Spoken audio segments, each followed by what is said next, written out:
e mostra a cabeça da criança que tinha, ela tinha alunos, era o 4º ano do velho curso primário, eram crianças de 10 anos, 11, então eram 2 respostas. A primeira é quais são os 3 poderes da República? O moleque escreveu, Adail Nunes Silva, o nome do meu pai. Sim. O outro era assim, quais são as atribuições principais atribuições do presidente da República? Ele escreveu, baixinho, gordinho e simpático, Getúlio. É a criança como o Getúlio fazia e desfazia, né? Fazia o diabo. Quem que é? O que você pode falar da figura do Getúlio? Figura do Getúlio, você veja o paradoxo que eu conheci de perto, isso por ter escrito o livro de memórias do Samuel Weiner, que foi quem mais conviveu com o Getúlio. O Getúlio, ele era silencioso como um político mineiro, mas foi o único presidente que gargalhava. Gargalhava. O brasileiro é de gargalhada. O Juscelino era sorridente. Ele gargalhava. O Getúlio era a famosa gargalhada. As pessoas que falavam isso dele. Ele foi o líder político mais popular da história. É mesmo? E é o único presidente suicida da história. Então, no mundo. Como não existe paralelo. Que contraste é esse? Porque ele descobriria, se ele pudesse assistir aos desdobramentos da própria morte, ele descobriria no dia seguinte o apoio popular que não aparecia por falta de partido. Entendi. Por falta de partido. Não tem como se comunicar com a multidão. Então ele estava acuado e parecia solitário. Quando ele morreu, conta o Samuel Weiner, nesse livro que eu escrevi, 1 milhão de pessoas acompanharam, mais que isso, acompanharam o enterro, urrando. Destruíram todos os jornais que eram contra o Getúlio, só pouparam a última hora do Samuel Weiner, que apoiava o governo. E o ódio ao Getúlio foi cultivado durante o Estado Novo, ele era o ditador, e se traduziu pelas pressões que o Getúlio, que era um homem honesto, sofreu quando atribuíram a ele o atentado contra o Carlos Lacerda, né, que resultou na morte de um oficial da aeronáutica, e o Getúlio não sabia o que tinha acontecido. E por que atribuíram a ele? Quando ele faz por causa da propaganda inimiga, quando ele fala, eu me sinto sobre um mar de lama, é porque ele tinha acabado de saber que um dos filhos dele tinha vendido uma fazenda no Rio Grande do Sul para o chefe da guarda pessoal, que era o Gregório Fortunato, que ganhava um salário que não transforma ninguém em fazendeiro. E aí ele ficou sabendo que a guarda pessoal tinha ordenado o atentado, porque achava que eliminando o principal adversário dele preservaria o mandato do chefe. Ele não sabia de nada disso.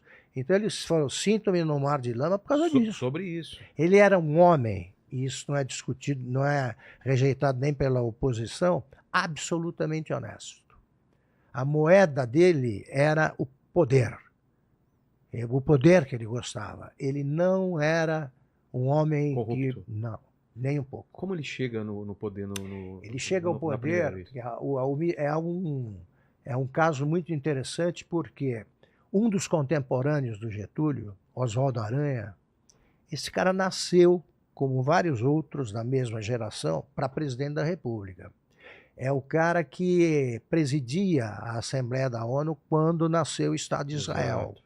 Ele era um estadista, né, ministro das Relações Exteriores, poliglota, e ao mesmo tempo perdia dinheiro para burro em aposta de corrida de cavalo no Kentucky. Adorava. Com a mesma competência com que ele fazia discursos na ONU, ele esculhambava prefeitos gaúchos, ele foi prefeito do Alegrete, que queriam ensaiar alguma dissidência. Ele falava várias línguas, né? Inclusive a língua mais chula aí. Ele teve um filho fora do casamento. Ah, é? E visitava a segunda mulher dele na prática, a amante, numa casa que ficava a 500 metros de onde ele morava, no Rio. Ele ia lá. O Antônio Carlos Magalhães me contou que um dia ele apresentou o filho, isso aí é típico de gaúcho. Eles escondem a paternidade, não dando sobrenome, mas dão o próprio nome. Ah, dá o filho chamava Oswaldo, Entendi. Oswaldo de Oliveira, sei lá. Aí o Antônio Carlos falou assim, parecido com o senhor, né, ministro? Ele falou assim, olha, toda cuspida é a cara do dono. Como se fosse uma cuspida ali. Toda cuspida, quer dizer, isso é a imagem que se apresenta. Nossa. Um homem que falou uma grande frase que hoje ele mudaria, hoje ele renegaria. Ele falou, o Brasil é uma geração, é um deserto de homens e de ideias. Completamente enganado. A geração dele foi a mais brilhante que o Brasil já teve. 5 ou 6 poderiam ter sido presidente da República. O Getúlio conseguiu a hegemonia pela imensa capacidade que ele tinha de compor, de articulação, e pela intuição genial que o fazia adivinhar a mudança na direção dos ventos. Quando, em 1937, ele percebeu que os militares, diante do crescimento do movimento comunista, movimento integralista, os militares iam endurecer o regime. Ele se antecipou e decretou o Estado Novo, que foi uma ditadura que durou 8 anos. Então era sempre assim. Ele sentia o clima, o zeitgeist e se antecipava para não ser surpreendido. Para não ser surpreendido. Ele tinha um poder, uma intuição espetacular. Mas tinha a capacidade também do pessoal entender ele como um participante daquele movimento, não um cara contra. Claro, o que resultou no suicídio. Por quê? Eu falei, não, é o que eu digo. Tá. Ele não adivinhou o próprio suicídio, a mudança dos ventos que o levaria a isso. Mas ele sempre viu no suicídio uma arma. Uma arma. Quando ele saiu do Rio Grande do Sul como chefe da Revolução de 30, ele já deixou claro em documentos escritos que só voltaria morto. Nossa. Vitorioso ou morto. Ele tinha uma visão meio dramática da história. E do suicídio como arma, porque ele paralisou o movimento que foi vitorioso em 64. Quando a carta, o testamento começou a ser lida no rádio, ele foi encontrado morto no começo da manhã. O Oswaldo Aranha leu pelo rádio a carta testamento. Não conseguiu chegar ao fim pela voz embargada.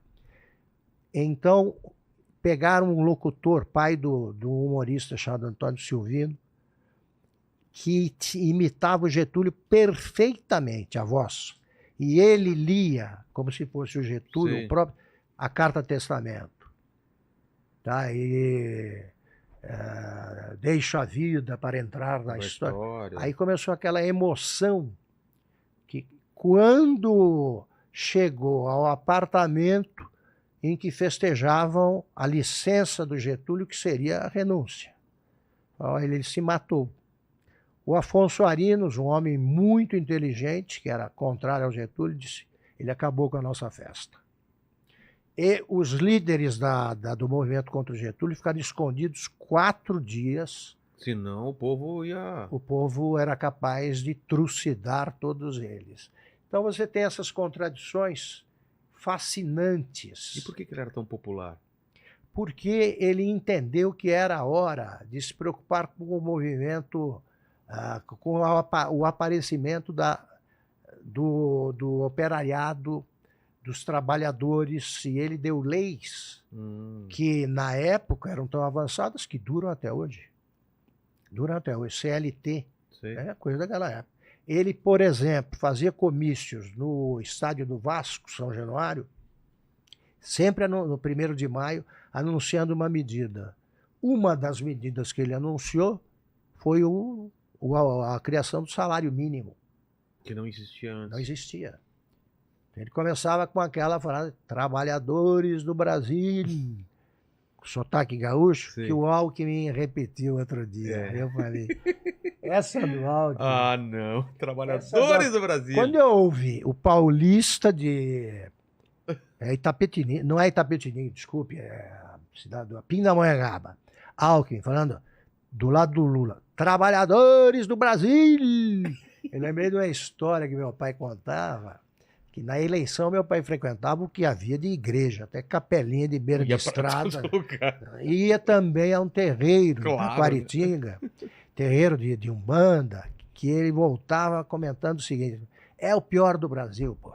É o pior do Brasil. Aparece 2 ou 3 aí, personagens, um é o Getúlio, e o Getúlio, quando baixa ali no Cambono, ele fala uma frase, trabalhadores do Brasil, e mais nada. Aí vai embora, some. Aí isso é centro que se apresente. Quando o Alckmin falou isso, eu falei, pronto. Baixou nele. A entidade que baixava em Taquaritinga baixou no Geraldo Alckmin.